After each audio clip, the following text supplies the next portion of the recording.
Hello, welcome to Geeked Up Board Games. My name's Carl and today I'm going to be teaching you how to play Go-Matria. I'll also be giving you my thoughts on the game at the end, so stick around if you want to find out whether or not it's worth your money.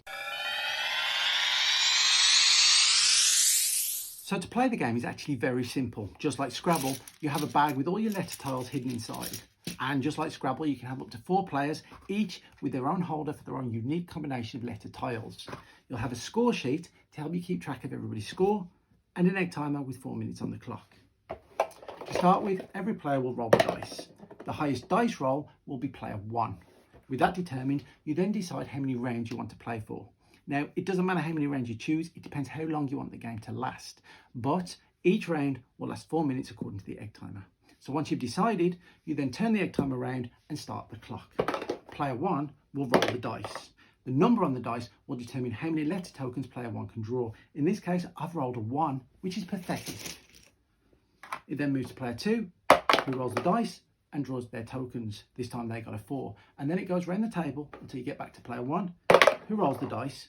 And this time I got a 2. It's really not going well for player 1. And then it goes around the table until you roll the dice. This time I got a 4. So now I've got 6 tokens in front of me.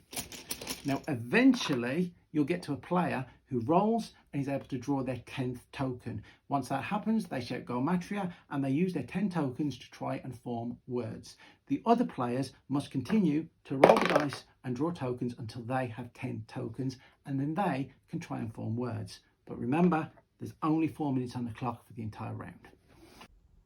So once you've drawn your 10 tiles and shouted Go-Matria, you can then start looking for words.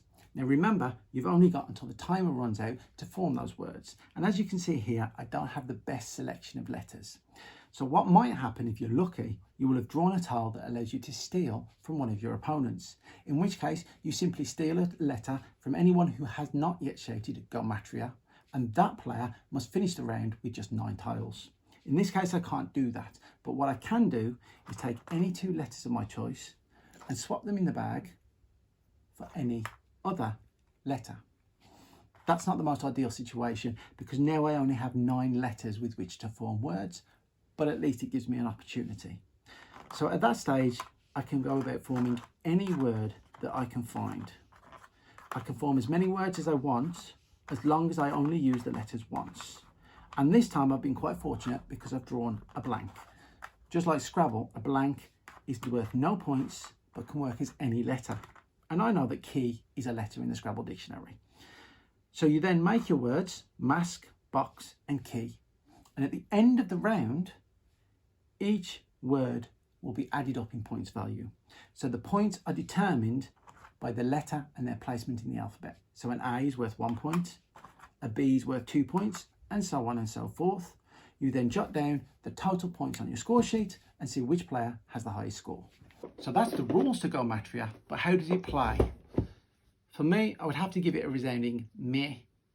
It was very interesting using the 4 minutes, having the time available to maybe make better use of the letters I have and use more of the letters.